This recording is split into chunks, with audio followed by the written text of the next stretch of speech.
Yeah, I know I scared you. Yeah, man, don't say I didn't scare you. I know I scared you. Alright, today we're gonna be watching more true scary horror stories animated. I ain't gonna lie to y'all, bro. I'm kinda scared, bro. I'm kinda scared, bro. Just like y'all are, bro. I'm not gonna lie, I'm kinda scared. I got my lights off and everything, bro. Y'all know what I mean, bro. But let's get into it. Ain't gonna lie to y'all, This bro. is a I'm scared. terrifying story that happened to my mom's friend years ago, and it still haunts me to this day. Back when I was still in my mother's womb, her friend Tanya was known for her radiant personality and beautiful long black hair. She lived close to a big towering tree where crows often made their nests. Every afternoon when it was time to eat, Tanya would sit by her open window, enjoying her meal as the hot summer breeze drifted in. But one day, something changed. A crow landed on the windowsill and Oh, just nah. watched her. Its eyes locked onto hers, unmoving. She thought it was hungry, so she started feeding it, and that turned into something she did every day.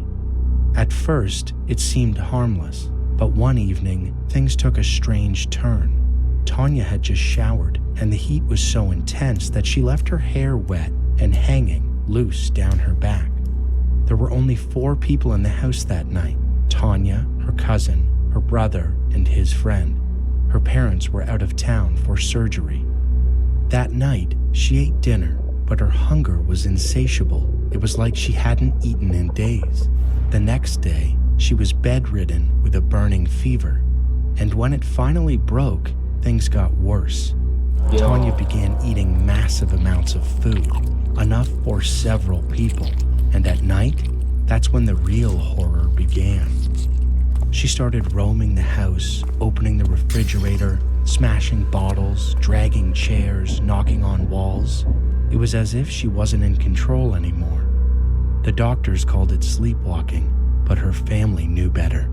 Then Nah, bro, that ain't no sleepwalking, bro. I'm telling you, bro, that ain't no sleepwalking. Oh, no. one day, my mother went to visit. What she saw was burned into her memory. 7 or 8 people were inside Tanya's bedroom. Yo! Bro, what the hell? Desperately trying to hold her down. She was thrashing with such strength they could barely manage her. That was the last time my mother dared to interfere. Eventually, Tanya was brought to a priest. He placed his hands on her shoulders and began praying. As he did, a deep, guttural voice erupted from her mouth. He asked, "How many of you are in there?" And that voice replied, 7. Oh, hell nah, bro. I'm telling y'all, bro. Oh, hell nah, bro. I'm about to go like, weep. I'm about to weep, bro. Get out my face, bro. I'm out of there, bro. I'm running out of there, bro. You see, like, he's holding her down, bro. I'm out of there, bro. I'm running, bro. I'm running. I'm gonna, boom, boom, boom. Then I'm out, bro. I'm out. There are 7 of us inside her. The priest was horrified. Never coming back. Why did you enter Never. her? The voice answered, She cared for us. She fed us. We're taking her to the underworld. That's when he realized the truth. The crows weren't just birds, they were spirits. And when she laughed, when her long, wet hair hung down her back, that's when they took their chance. The ghosts warned the priest Tanya would never marry, never have children, and if she tried, tragedy would follow. The priest threatened them. He prayed with power, and in time, they left. Before Tanya went home, he gave her a protective object and warned her, "Never lose this. Never take it off." Never take He it said. off. Years passed. Tanya married. In 2014, she became pregnant but lost the baby. Again in 2018, and once more in 2022. Every time, a miscarriage. In the end, they gave up and adopted a child. But even now, they do not live in peace. I sincerely hope nothing more happens to Tanya, but some things, they never let go. Hey, bro, prayers for Tanya, bro. Prayers for Tanya. Prayers for her adopted son, her husband. Ain't go right. Prayers go out to them. I see me looking around, bro, because that story got me scared, bro. But You know, I'm gonna go pray tonight. Y'all, make sure y'all pray tonight, bro. Make sure y'all pray tonight on this lovely Saturday afternoon. Make sure y'all pray. This story might not be the scariest you've ever heard, but even now, it still gives me chills. It happened when I was just a kindergartner. My school was a 2-story building, and on this particular day, this happened during recess. My friends and I had just finished eating snacks we'd bought from the canteen, and we ran out to play on the playground. But after a while, we got bored and decided to play hide and seek. It was the last round of the game, and one of my friends suggested we go up the left side stairs of the building to hide. But once we got there, everyone chickened out. They said it was too creepy. But I wasn't scared, so I decided to go up alone. I made my way up the stairs, and at the top, there was just one door. As the seekers started counting down, 10, 9, 8, I turned the doorknob, opened the door inward, and stepped inside. The room was dusty, like it hadn't been touched in years. Chairs were scattered and tipped over, and cobwebs hung in the corners. I sat down in a spot near the door, crouched low, and scanned the room. That's when I noticed it. Red splatters on the walls, dripping. It smelled awful, like something rotting under layers of dust. There was a blackboard at the front of the room, and on it were smudged handprints, streaked in the same red color. Why are you looking around? It should have been a red flag, but at the time, I thought it was just old paint, so I stayed. A few minutes passed. It was quiet, almost too quiet.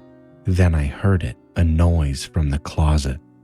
A thump, a shift, a rustle. I froze in fear, but I was just a kid. I didn't want to find out what it was. Then get out of there! I ran out of the room and found my friends. Good job. I was happy I'd won the game. They hadn't found me. And soon, recess was over. Back in class, one of my friends leaned over and asked me where I had been hiding. She said they had been calling my name over and over, but I never answered.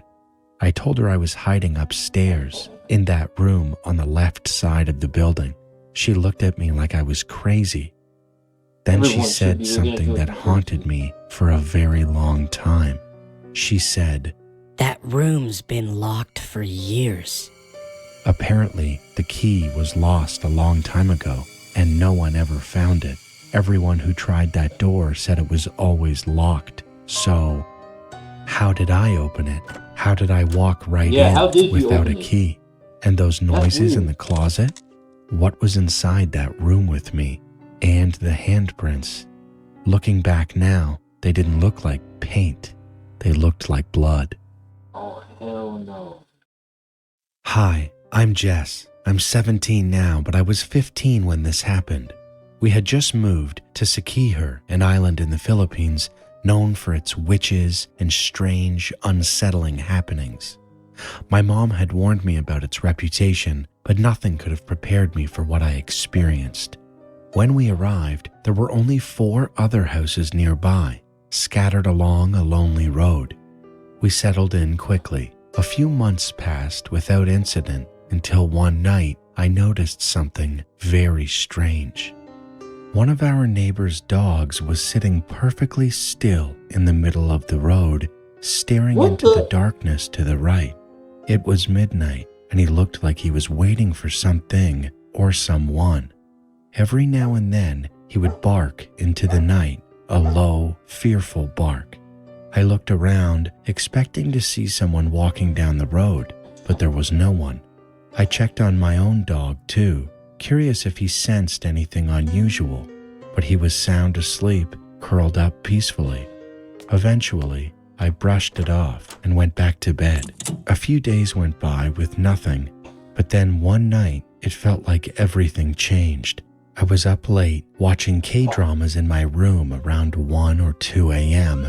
when I heard a loud scream, a please, please, please, please, please, please, please, please. I beg you, bro, do not check that out, bro. Hide under your covers. Hide under your covers. Stay in the kid's place, bro. You know, that's what I got told. That's what I got taught. That's what I grew up on, bro. Stay in a kid's place. Distant, desperate cry for help. At first, I thought it was just a neighbor having a bad dream. But as I sat on my bed, glued to the screen, I felt it. Someone walking outside the house. When I looked toward the window, I noticed the motion sensor light outside kept flickering on and off, but no one was there. I tried to reason with myself. Maybe it was just the wind or a branch blowing past the sensor. Hell no. But deep down, I felt that something was wrong. Then I heard the voice again, closer this time. It was low, almost a whisper, impossible to tell if it belonged to a man or a woman. Panic crept into my chest. My dog, who had been silent, suddenly began barking. Soft at first, almost confused, like he didn't understand why he was the only one reacting. None of the other dogs in the neighborhood made a sound.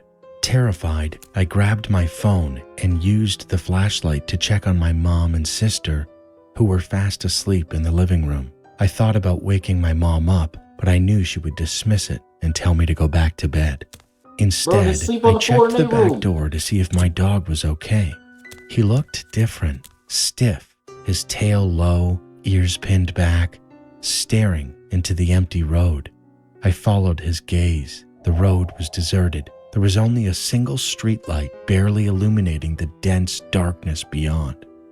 All the neighbors' houses were pitch black, no lights on, no sounds. I was the only one awake, the only one hearing that chilling call for help. I barely slept that night, lying frozen in bed until morning. When the sun finally rose, I realized I must have dozed off at some point. I rushed to find my mom and told her everything. As I finished my story, her face paled. She told me that her aunt had called earlier that morning with devastating news. One of my mom's cousins had passed away that night from a sudden heart attack. No. Hey, bro, rest in peace, here. Same night, I heard the voice calling for help. My mom believed it was her cousin's spirit, lost, confused, still clinging to life, and that the cries I heard were her soul pleading for help, unable to accept what had happened. Since that night, nothing like that has ever happened again, but I still wonder, what was it that I actually heard that night? You know what, bro? Make sure y'all stay safe out there, bro. I don't know, man. That was a crazy thing. You know, make sure y'all stay safe. You pray and get right with Jesus. Now, I'm about to. Not gonna lie, I'm gonna put a scripture at the end of this video, bro. Make sure y'all hit that like button. Make sure y'all subscribe, man. And I'll see y'all, man. Peace!